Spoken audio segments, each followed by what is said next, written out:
اگر ہمیں کوئی شخص کہتا ہے کہ شب برات کو اٹھ کے نفل نہ پڑھو، تو بھائی نفل ہم نے پڑھنے اللہ کی رضا کے لیے، ہمیں کسی بندے سے ڈگری لینے کی ضرورت نہیں، نہ تو ہمارے اور رب کے درمیان معاذ اللہ کوئی وسیلہ ہے کہ تو کہے گا تو پڑھیں گے، جب دل کرے گا پڑھیں گے، اور جتنے دل کرے گا پڑھیں گے۔ ہم تو نفل کہہ رہے ہیں اس کو، ہم نے کب کہا ہے ضروری ہے جو عشاء پڑھ کے سو جائے فجر تک سویا رہے، ہم اس کو گناہگار نہیں کہہ رہے، لیکن یہ ضرور کہیں گے کہ گولڈن چانس مس کر دیا اس نے چانس مس کیا ہے، یہ تو اللہ کی رحمت کا موقع تھا۔ حضرت سیدہ عائشہ صدیقہ رضی اللہ تعالی عنہ ارشاد فرماتی ہیں کہ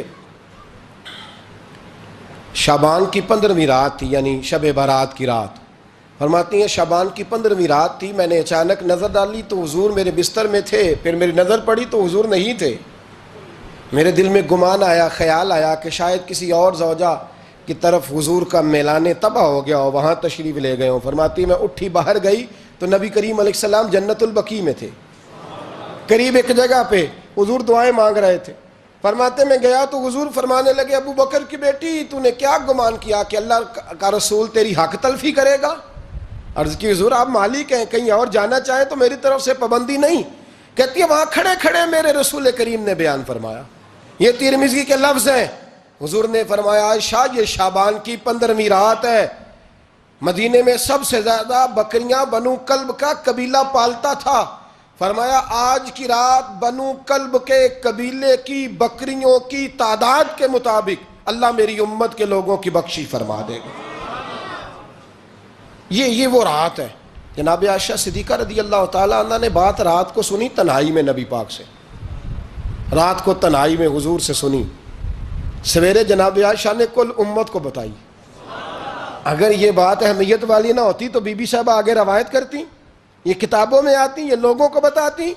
حضرت عائشہ نے روایت کیا اور مولا علی شیر خدا نے تو کھل کے کہا، ابن ماجہ میں حضرت علی سے پیار کرنے والوں کے لیے الگ عنوان، مولا علی نے کھل کے فرمایا شعبان کی 15ویں رات کو رات عبادت کرنا اور سویرے روزہ رکھنا۔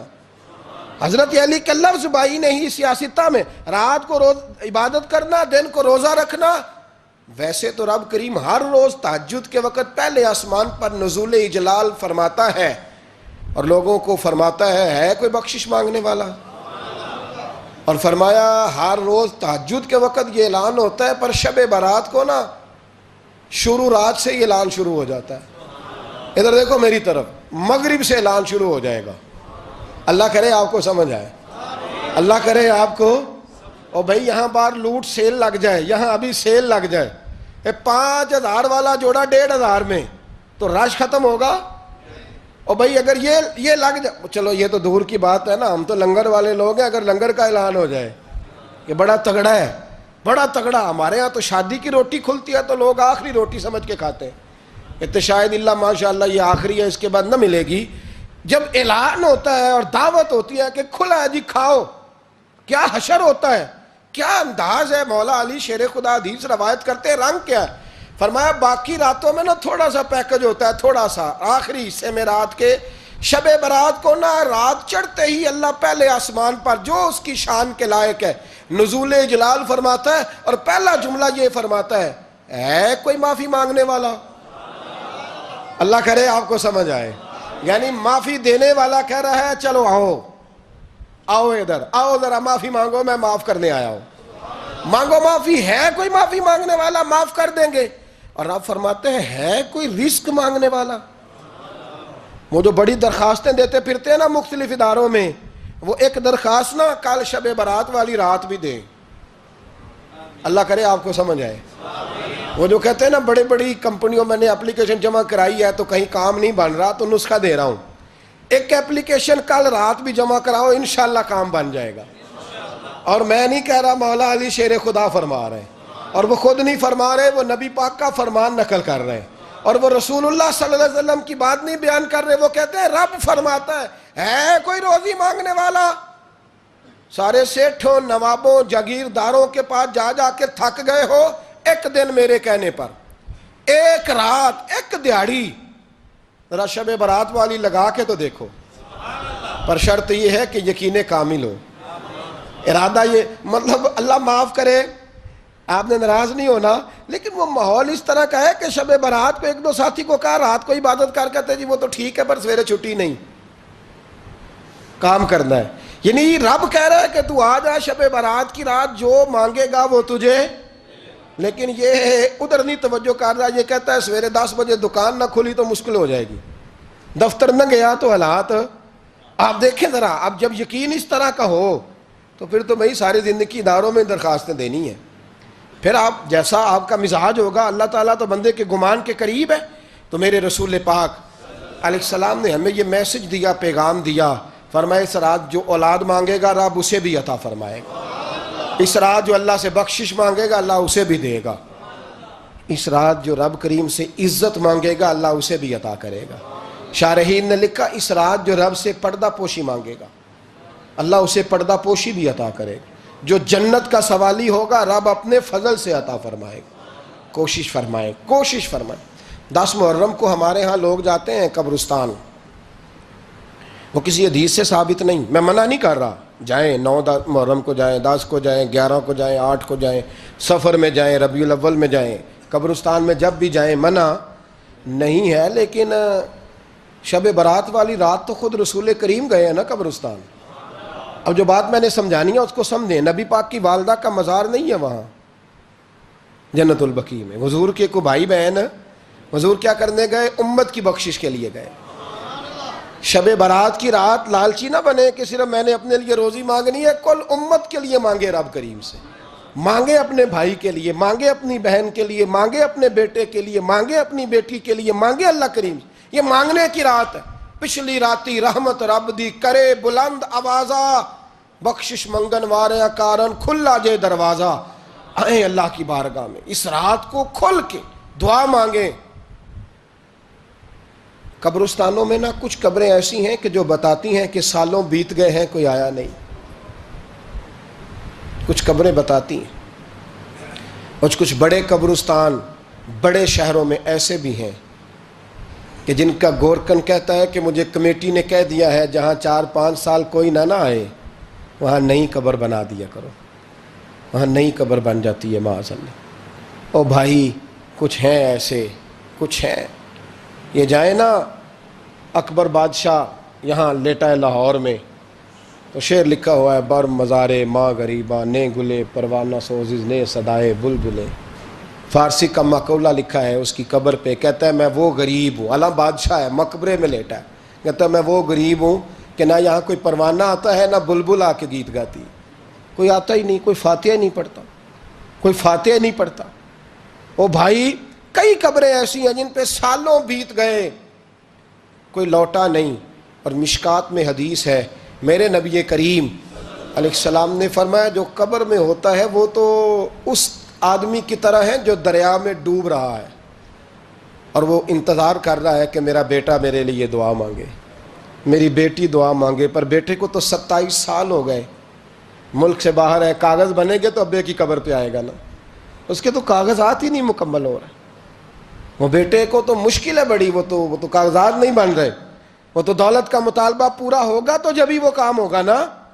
انتظار ہو رہا ہے قبروں میں میرا بیٹا دعا کرے، میرا بھائی دعا کرے. اور اگر بچہ دفن ہے تو وہ کہتا ہے میری ماں دعا کرے، میرا باپ دعا کرے. کوشش کریں شب برات بعد از مغرب یہ رواج پیدا کریں. یہ رسول اللہ کا طریقہ ہے صلی اللہ علیہ وسلم. قبرستان میں جائیں اور جا کر کے وہاں اللہ تبارک و تعالیٰ سے دعا مانگیں کہ یا اللہ جو اس قبرستان میں لیٹے ہیں وہ بھی، اور جو آج تک کلمہ پڑھنے والے دنیا سے گئے وہ بھی، اور جو قیامت تک جائیں گے وہ بھی. اے اللہ تو سب کی بخشش فرما دے. اللہ کی رحمت کو محدود نہ کریں کہ صرف مجھے بخش دے، اسے کہیں یا اللہ کل کی بخشش فرما. ساری امت کے لیے دعا کریں. شب برات کی رات نفل پڑھیں. ہمارے ہاں محفل ہوتی ہے ہر سال الحمدللہ، بڑے شوق سے بڑا خوبصورت ہم اہتمام کرتے ہیں. لیکن میں اکثر دوستوں سے کہا کرتا ہوں کہ جن کو اکیلے میں نفل پڑھنے میں مزہ آئے وہ اکیلے میں پڑھیں. کتنی کھلی بات کر رہا ہوں. میں پابند نہیں کر رہا کہ آپ یہاں آئیں گے محفل میں آئیں گے ضروری ہے. بھئی آپ کو اکیلے میں مزہ آتا ہے نا. کچھ لوگ تنہائی میں ہوں تو دل زیادہ لگتا ہے، وہ تنہائی میں کریں اللہ اللہ کوئی عرض نہیں. لیکن کچھ ایسے ہیں کہ نعت سنتے ہیں تو دل نرم ہوتا ہے، تقریر سنتے ہیں تو دل نرم ہوتا ہے. تو جن کا اس طرح نرم ہوتا ہے وہ مسجد میں آئے, بات سنیں. کچھ کو سب کے بیچ بیٹھ کے رونا آتا ہے. حضرت سعدی شرازی فرمایا کرتے تھے کچھ لوگوں کے آنسو مجھے رلا جاتے ہیں. فرماتے ہیں کچھ کی آنکھیں دیکھ کے رو پڑتا ہوں, لہٰذا میں جب بھی ذکر کرتا ہوں محفلوں میں بیٹھ کے کرتا ہوں.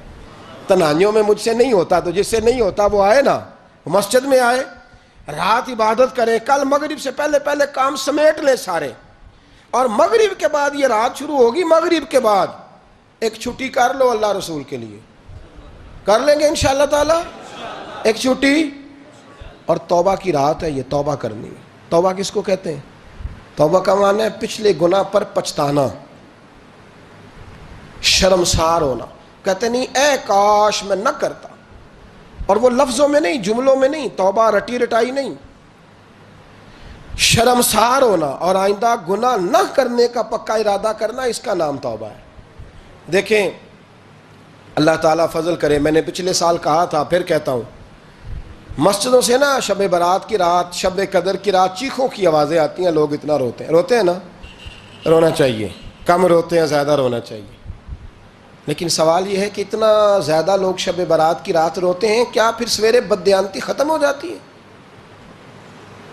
جو رات مسجد میں کھل کے رو کے آیا ہے اس کا پروگرام ہے نا کہ اب ملاوٹ کبھی نہیں کرے گا, اب گاہکوں سے جھوٹ کبھی نہیں بولے گا, اب وہ بددیانتی کا معاملہ کبھی نہیں کرے گا. لیکن رات روتا بھی رہے اور سویرے پروگرام یہ ہو کہ میں نے پھر لوگوں کو فریب دینا ہے, داؤ لگانا ہے, تو اس نے توبہ کیا رات کے, یہاں بس یہ ایکٹنگ کر کے لوٹ آیا ہے.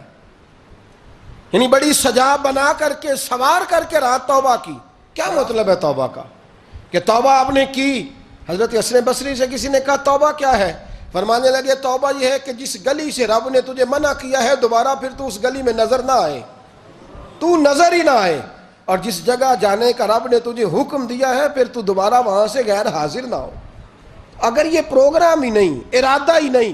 بچے ایک دو مجھے کہنے لگے کل حضرت صاحب توبہ کے موضوع پر ہم نے گفتگو کرنی ہے, تو کوئی باب بتائے کہاں پہ ہے. کچھ بچے شاگرد ہیں, کچھ مسجدوں میں جمعہ پڑھاتے ہیں. ایک نے مجھ سے کہا, تو میں نے کہا بیٹے پہلے مسجد میں جاؤ, 2 نفل پڑھو, توبہ کرو, توبہ کا ارادہ بناؤ. یہ رسم نہیں ہے. وہ نعت خواں بھی تو توبہ کر لینا جو شب برات کے دن لوگوں کو توبہ کرانے آیا ہے اور 25,000 کا سودا کر کے آیا ہے. تو آج اس کام سے تو توبہ کرنا, یہ نوٹ پھکوانے سے تو توبہ کرنا. یہ رسم ہے. ساری رات توبہ توبہ توبہ توبہ, یہ کیا معنی ہے اس کا؟ کیا مطلب کریں؟ امام غزالی فرماتے ہیں کہ ایک آدمی بادشاہ کا گارڈ تھا, سپاہی تھا, اس کا پہرے دار تھا, نگرانی کرتا تھا, بڑی وفاداری سے نوکری کرتا رہا. بادشاہ نے اسے تنخواہ کے علاوہ بھی بڑا نوازا. اسے بادشاہ نے بڑے الاؤنسز دیے, بادشاہ نے بڑا کچھ دیا, مکان دیا. کچھ سالوں کے بعد بادشاہ کو پتا چلا کہ یہ میرے لیے نہیں آتا تھا, اس کی تو میری کنیز پر نظر تھی, اس نے تو رات کی ڈیوٹی اس لیے لگوائی تھی کہ کنیز پر نظر تھی. تو امام فرماتے ہیں کہ بتاؤ پھر وہ بادشاہ اس کے ساتھ کیا سلوک کرے گا؟ وہ کیا سلوک کرے گا؟ تو لوگ کہنے لگے حضور لگتا یہ ہے کہ وہ نا 4-5 حصوں میں کاٹ کے تو کتوں کے آگے پھینکے گا. آپ فرمانے لگے میرا رب تو بڑا ہی کریم ہے, وہ تو ایسے نہیں کرتا. لیکن بتلاؤ اگر اسے پتا چلے کہ یہ رسم کے لیے آیا ہے, اس کی تو نظر ہی مال پہ ہے, یہ تو سویرے بدلے گا نہیں, یہ تو دھوکہ دے رہا ہے, یہ تو توبہ کرنے آیا ہی نہیں, اس نے تو ڈھونگ رچایا ہے, اسے تو پہلے سے خبر ہے. تو پھر تم کیا امید رکھتے ہو؟ پھر کیا رویہ رکھتے ہو؟ شب برات کی رات دھاڑے مار مار کے رونا اور صبح اسی طرح دھوکہ دینا, اسی طرح فریب کرنا, اسی طرح جھوٹ بولنا, اسی طرح بددیانتی کرنا, اسی طرح لوگوں کو لوٹنا. تو یہ رسم نہیں ہے توبہ. توبہ تو بدل جانے کا نام ہے, توبہ تو پھر سنور جانے کا نام ہے. توبہ تو اس طرح ہے جس طرح حضرت ابراہیم ابن ادھم نے کی تھی. وقت کے بادشاہ تھے بادشاہ, جب توبہ کی تو پھر ہر چیز چھوڑ دی, پھر مال لوگوں میں بانٹ دیا اور پھر ٹاٹ کا لباس پہن کر زندگی گزاری. لوگوں نے کہا حضور یہ تبدیلی ہے. فرمایا تبدیلی نہیں, یہ میری توبہ ہے, یہ میری توبہ ہے. جب توبہ کی تو پھر بدل کے کی, جب توبہ کی تو پھر تبدیل کیا آپ نے. یہ کیا توبہ ہوئی؟ ساری رات روتے رہے, سویرے دکان پہ جا کے پھر قسم اٹھائی کہ مجھے تو پڑتا ہی 11,000 کا ہے. یہ توبہ ہے؟ تو آپ نے اور میں نے توبہ کرنی ہے تو انشاءاللہ تعالیٰ اس طرح کرنی ہے کہ پھر 15ویں شعبان کو بدل جائے. یہ جو موقع آتے ہیں نا شب برات کے, شب قدر کے, یہ بنیادی طور پر اللہ تعالیٰ کی طرف سے دی ہوا موقع ہوتا ہے کہ چلو تمہیں چانس دیتے ہیں، تمہیں چانس دیتے ہیں، پابندی کوئی نہیں، لیکن رب کی طرف سے نا موقع ملتا ہے، چلو تمہیں ایک موقع دیتے ہیں، چلو اپنے آپ کو کلیئر کر لو، تمہیں موقع دیتے ہیں، یا اللہ کیا کرے، کچھ بھی نہیں، آ کے نا سچے دل سے 2 رکعتیں پڑھ کے توبہ کرو، عرش کا مالک پچھلے سارے ہی معاف کر دے گا، کچھ بھی نہیں، آؤ موقع ہے۔ ان لوگوں کی باتوں پہ نہ جائیں جو بلا وجہ پریشان کرتے ہیں، ہمیں بھی روز ہی سوال آتے ہیں، دل نہیں کرتا، کچھ باتیں ایسی ہیں جو کرنے کو طبیعت نہیں چاہتی، میں کروں گا بھی نہیں۔ لوگوں کو شب برات کا حوالہ بھی نہیں مل رہا، حالانکہ ترمذی شریف میں حدیث موجود ہے، صحاح ستہ کی روایت ہے، ترمذی میں موجود ہے۔ پہلے کہتے ہیں صحاح ستہ سے دکھاؤ، جب صحاح ستہ سے مل گئی تو اب اور کدھر جانا ہے؟ اور ابن ماجہ میں موجود ہے مولا علی کی روایت، اور ذرا ترتیب دیکھیے گا، یہ ترمذی کی حدیث ہے، اور امام ترمذی نے تو پورا باب باندھا ہے 15ویں شعبان پر، پورا باب۔ اب تمہاری مرضی ہے، اگر تم نہیں بات کو سمجھنا چاہتے۔ اور مجھے پتا کیوں یہ شب برات کیا لگتا ہے، مجھے کبھی کبھی یوں لگتا ہے کہ رب فرماتا ہے کہ رمضان سے 15 دن پہلے ہی پکی سچی توبہ کر لے، تیاری کر، پاک صاف ہو جا، تاکہ جب رمضان آئے نا تو پھر تجھے پاک ہونے کی ضرورت نہ پڑے، بس پھر تو آتا جائے اور میں تیرے اوپر رحمتیں نچھاور کرتا جاؤں، بس تو پہلے ہی تیاری کر، 15 دن پہلے ہی، 14 دن پہلے تیار ہو جا۔ کل رات اپنے آپ کو ذہنی طور پر تیار کریں، بچوں کو تیار کریں، گھروں کو تیار کریں۔ اب جب مہمان آتے ہیں نا بڑا کچھ کرتے ہیں، شب برات آئے تو مصلے ایک دفعہ دھویا کریں، ایک دفعہ مصلے دھویا کریں۔ فرش دھوتے ہیں نا، مہمانوں نے آنا ہے تو ایک کمرے کا فرش دھو کے صاف کریں کہ خواتین نے یہاں ساری رات نماز پڑھنی، یہ ارادے بنائیں۔ جس طرح آپ کہتے ہیں نا رات کو سفر کرنا ہے تو دوپہر میں تھوڑا آرام نہ کر لوں تو کل دوپہر میں آرام کر لیں، تاکہ رات کو رب رب کرنا آسان ہو جائے، اللہ کی بارگاہ میں بیٹھنا آسان ہو جائے۔ مکمل طور پر ذہنی طور پر اپنے آپ کو تیار کریں۔ یہاں بھی محفل ہوگی انشاءاللہ، عشاء کے متصل بعد شروع ہو جائے گی، 12 بجے تک محفل چلے گی، پھر 12 بجے کے بعد نماز تسبیح پڑھی جائے گی، پھر 1 بجے پھر دوبارہ آپ کو اجازت دی جائے گی، کوئی انفرادی طور پر گھنٹہ سوا اپنی الگ سے کوئی عبادت کرنا چاہے تو وہ تب بھی ممکن ہو، جیسے آپ کو موقع بنے۔ میں کہہ چکا ہوں، لیکن وقت ضائع نہ کرنا، گولڈن چانس ہے، اس کو مس نہ کرنا، یہ شب نجات ہے، اس کے ضرور قریب جانا۔ رب کریم سمجھنے کی توفیق عطا فرمائے۔ آخر دعوایا ان الحمدللہ رب العالمین۔ ایسے مزید ویڈیوز دیکھنے کے لیے ہمارا یوٹیوب چینل سبسکرائب کریں اور بیل آئیکن کو دبانا نہ بھولیں۔ اپنے دوستوں کے ساتھ اس ویڈیو کو شیئر کریں۔ آپ سب دوستوں کا بہت بہت شکریہ جو آپ نے ویڈیو واچ کیا۔ ہماری پہلی ترجیح ہوتی ہے کہ بہتر سے بہتر ویڈیوز اپلوڈ کریں جن میں اچھی سی جانکاری ہو۔